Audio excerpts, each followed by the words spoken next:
Wahoo!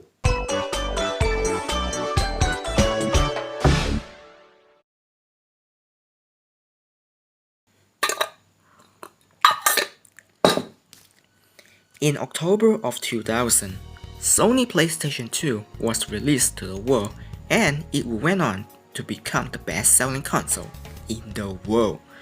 For now, during this time, more developers start jumping ship to get on board the hype train.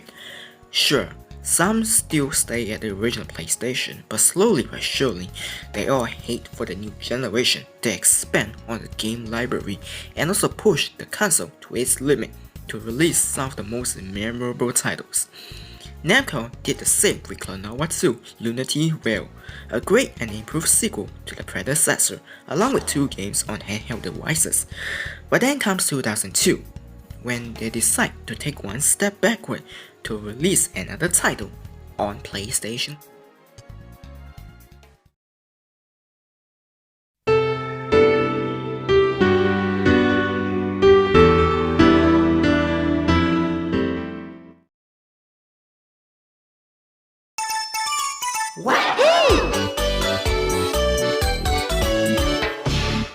Klonoa Beach Volleyball was released on April 25, 2002 for the original PlayStation.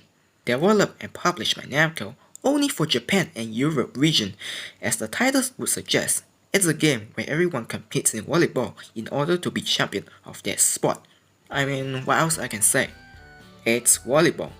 You serve the ball, pass the ball between your teammates, attack your opponent while defending your side, and the player scores points whenever the ball drops inside the ring of opponent's side. If it falls outside, the opponent scores instead. Once it reaches a specific amount of points, the match ends. That's all you need to know about the basic, but the developer knows that. So they decide to add some new technique, hence the twist. The controls for the game are pretty simple. Press square to serve and X to pass. But here's the twist. When you are about to serve, pressing square with the D-pad will change the direction of the ball once it is served. This method was pretty unique as you can throw the ball towards any area of the opposing side to catch them off guard. The other unique mechanic is slamming. When an opponent serves a ball back at you, you can try counter-attack by pressing square, and depends on your position, you could either do a weak or strong slam. Also, whenever an opponent throws a ball, you and your character can predict where the ball is heading, since the floor will be marked with a green icon that lets you head towards the area to save the ball and serve back. One of the most important gameplay is super attack.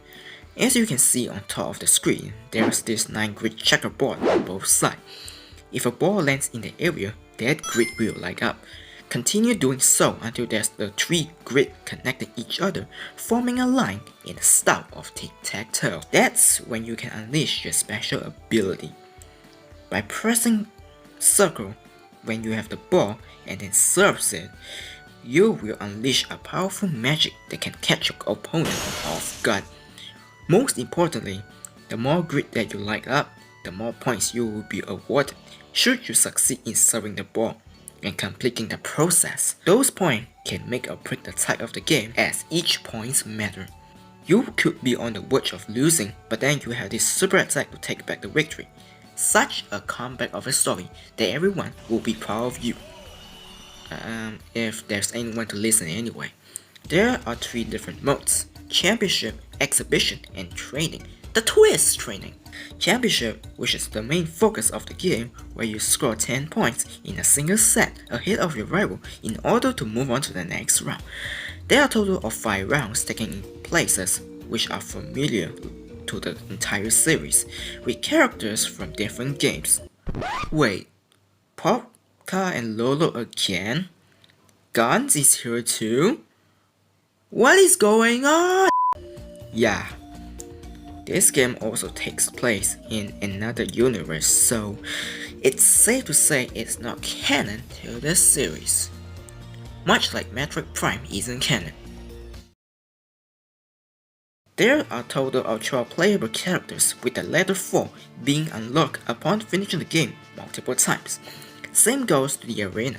finish the game a few more times to unlock them, but other than aesthetic and soundtrack wise, which was decent, it's not memorable at all. There really isn't any difference at all. So there's really no incentive to unlock those two courses. What's different though is the voice actor. See, in the Japanese version, the voice actors are the same as the predecessor games, but the Europe version is so different.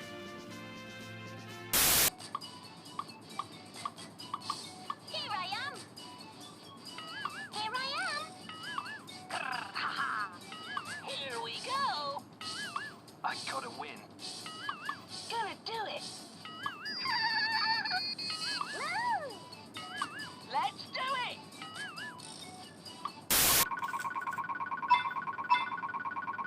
Not bad for a day's work. Come on.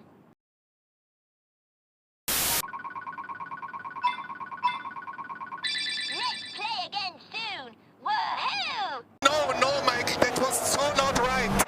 At least it sounds better than the one in Wii Remake. Why are you here in Forest? Whoa, wait a minute! I'm Klonoa from Wind Village. Fortunately, the fairy tree has withered, and there's no way to get across. Does anyone agree with me? Anyone? So yeah, that's all I gotta say with Klonoa Beach Volleyball. By the time this was released, the Sony PlayStation already nearing its end cycle, and PlayStation 2 was selling rapid. I don't understand why they wouldn't make this for the PS2 instead. Don't get me wrong, I understand some fans are still stuck with the PlayStation 1 due to financial issue, but you know, by limiting yourself to PlayStation 1, some aspects have to suffer, especially the graphic, which definitely does hold up pretty well by today's standards. Overall, a pretty fun sports game to play when you don't have anything to do on a Tuesday night. Other than the championship mode and the exhibition mode where you can play with friends, assuming you have any, there's not much to fiddle around. But other than that, there's nothing else to play at all. No mini games, no extra mode, it's just volleyball. I would highly advise you to stay away from this unless you found this at a cheap price. This is coming from a guy who is not a big sports fan. Well, besides motorsport. But other than that, I don't really watch too much sports at all. So perhaps I'm not the target demographic of this game. But either way, that's all just my opinion. Let me know below what's your thought on this game. Do you agree or disagree with my comment? Comment below and let's have a peaceful discussion. If you like what you see, be sure to like, share and subscribe and turn on notification bell so you won't miss a thing.